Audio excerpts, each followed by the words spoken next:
দাও দাও। ভালো হলো না, আবার দাও। হ্যাঁ, এবার ঠিক আছে। হ্যালো ভিউয়ার্স, আসসালামু আলাইকুম। ভিডিও থাম্বনেইল দেখে বুঝতে পেরেছেন আমরা আপনাদের কি দেখাতে যাচ্ছি আজকের ভিডিওতে। তবে যেমন এক্সপ্রেশন দিয়েছি, ভর্তা কিন্তু মোটেও তেমন হয়নি, ওটাই আর কি ছিল। তো কিভাবে দুর্গন্ধ ছাড়াই তৈরি করতে পারেন শুটকি মাছের ভর্তা, চলুন দেখে আসি আপনাদের সবার ভালোবাসার কাপলস রসুই ঘরে। প্রথমেই শুটকি মাছের দুর্গন্ধ দূরীকরণ মিশন, আর আমরা তাই একটা পাত্রে 2 কাপ পানি প্রথমে ফুটন্ত গরম করে নিচ্ছি। এর মধ্যে লোটটা শুটকি এমন মিডিয়াম সাইজে কেটে পানিতে দিয়ে দিচ্ছি। কাটার পর 1 কাপের মতো হয়েছে। এখানে প্রায় 20টার মতো মোটামুটি সাইজের লোট্টা মাছ আছে।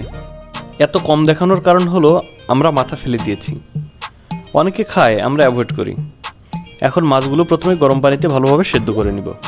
এখানে একটু কথা বলার আছে, বলি? বলবা? বলো। অনেকে আমাদের সাথে ভিন্ন মত পোষণ করবেন। শুটকি আগে ভেজে নিয়ে তারপরে অনেকে গরম পানিতে ধুয়ে নেন। এটা আমার কাছে পর্যাপ্ত মনে হয়নি, এজন্য আমরা আগেই গরম পানিতে সেদ্ধ করে পরিষ্কার করে নিয়েছি। আমাদের কাছে এভাবে করলেই যেন গন্ধ কম আসে বলে মনে হয়। আরও একটা ব্যাপার, শুটকিতে কিন্তু প্রচুর ময়লা থাকে, যেগুলো মাছের সাথে শুকিয়ে শক্ত হয়ে লেগে থাকে। তাই ভালোভাবে এমন নেড়েচেড়ে সেদ্ধ না করে নিলে ময়লা খাওয়া লাগতে পারে কিন্তু। দেখুন, এমন মাছ আর কাটা আলাদা হয়ে আসতে থাকলে তখন নামিয়ে নিব।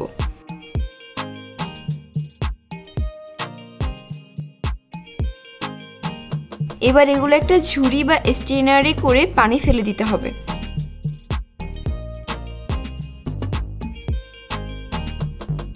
এবং ঠান্ডা পানিতে ভালোভাবে নেড়েচেড়ে ধুয়ে নিতে হবে। ধোয়া শেষ হয়ে গেলে এভাবেই রেখে দিব সম্পূর্ণ পানি ঝরতে। এদিকে পানি শুকাতে থাকুক, আমরা এদিকে মশলা রেডি করি। একটা পাত্রে 3 টেবিল চামচ পরিমাণ সরিষার তেল নিয়ে নিচ্ছে। হ্যাঁ, সরিষা মানে সরিষাই, সয়াবিন তেল যত কম খাওয়া যায়। আর ভর্তায় সরিষার তেলের উপরে কোনো কথাই হয় না। এর মধ্যে 1 কাপ পেঁয়াজ কুচি দিয়ে নিচ্ছি। মিডিয়াম আঁচে পেঁয়াজ আলতো করে ভাজতে হবে কিছুক্ষণ। লোট্টা মাছ শুটকি ভর্তা যেমন মজা লাগে, এর চেয়ে লোট্টা মাছ ভুনা কিন্তু একেবারে কম যায় না। লোট্টা ভুনারও খুব সহজ একটা রেসিপি ভিডিও আমাদের চ্যানেলে দেওয়া আছে, যার ভিডিও লিঙ্ক আমরা ডেসক্রিপশন এবং কার্ডে দিয়ে দেব, চাইলে দেখে নিতে পারেন। আপনারা চাইলে আমাদের মতো ভর্তার কাঁচামরিচ এভাবে পেঁয়াজের সাথে ভেজে নিতে পারেন। আমরা 4-5টা মরিচ নিচ্ছি, আপনারা স্বাদ মতো নিয়ে নেবেন। শুকনো মরিচ দিলে ভর্তা কালারফুল এবং হয়তো স্পাইসি হয়, কিন্তু আমরা এড়িয়ে চলি।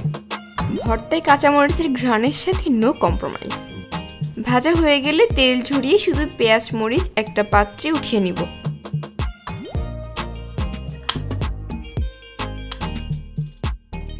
পেঁয়াজ ভাজা অপশনাল। কাঁচা পেঁয়াজ খেতে অসুবিধা না থাকলে, খারাপ না লাগলে কাঁচাই করতে পারেন।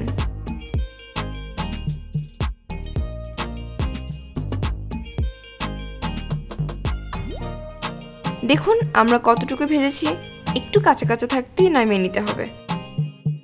আমাদের শুটকি থেকে এতক্ষণে সব পানি ঝরে গিয়েছে। আমরা এগুলো একটা পাত্রে তুলে নিচ্ছি।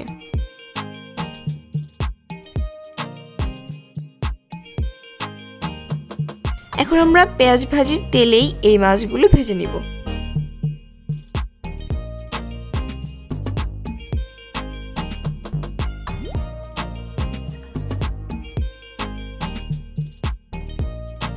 মাছ আগে ভাজলে ঝামেলা আছে। কি ঝামেলা জানতে আগ্রহ থাকলে আমাদের লোট্টা ভুনার ভিডিওটি দেখতে পারেন।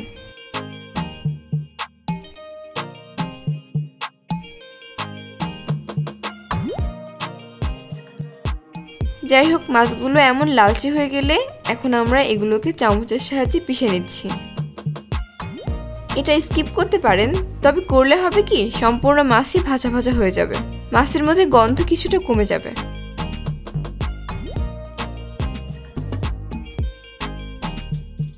বক বক করতে করতে তো সে আসল কথাই ভুলে গেছি। দর্শক, আপনি যদি আমাদের চ্যানেলে নতুন হয়ে থাকেন আর আমাদের ভিডিওটি দেখার পর আপনার ভালো লাগে, please don't forget to hit the subscribe button.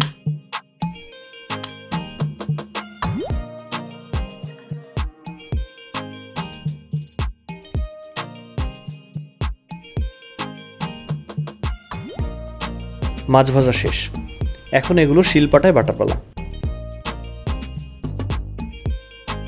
আপনারা হাত দিয়ে মাখানো এড়িয়ে চলতে পারেন এক্ষেত্রে। মাছের সাদা কাটা ফুটে গেলেই বিপদ, তাই বেটে নেওয়াই শ্রেয়। মাছ বাটা হয়ে গেলে এবার পেঁয়াজ এবং মরিচও বেটে নিচ্ছি। এটাও অপশনাল, এটা চাইলে হাত দিয়ে মাখাতে পারেন বা একেবারে মাছের সাথেই মেখে নিতে পারেন। পেঁয়াজ বাটা শেষ, এখন পেঁয়াজ এবং মাছ ভর্তা করার পালা।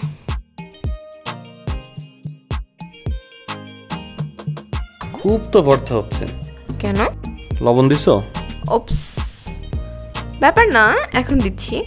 আমরা এই পর্যায়ে লবণ নিচ্ছি 1.5 চা চামচ। আপনারা পেঁয়াজ ভাজির সময় লবণ দিয়ে দিতে পারেন যদি কাঁচা লবণ খেতে না চান। আর কিছু ওইভাবে বাকি নাই, এখন লাস্ট ফিনিশিং বাবুর্চির হাত। এই হাত কিন্তু জব্বর জিনিস, যত ভালো কষলে মাখাতে পারবেন তত স্বাদ। যদিও আজকের ব্যবহৃত উপাদান মোটেই বেশি না, তবুও ভুলে গেলে সকল উপাদানের পরিমাণ ডেসক্রিপশন বক্সে দেওয়া আছে, চাইলে দেখে নিতে পারেন।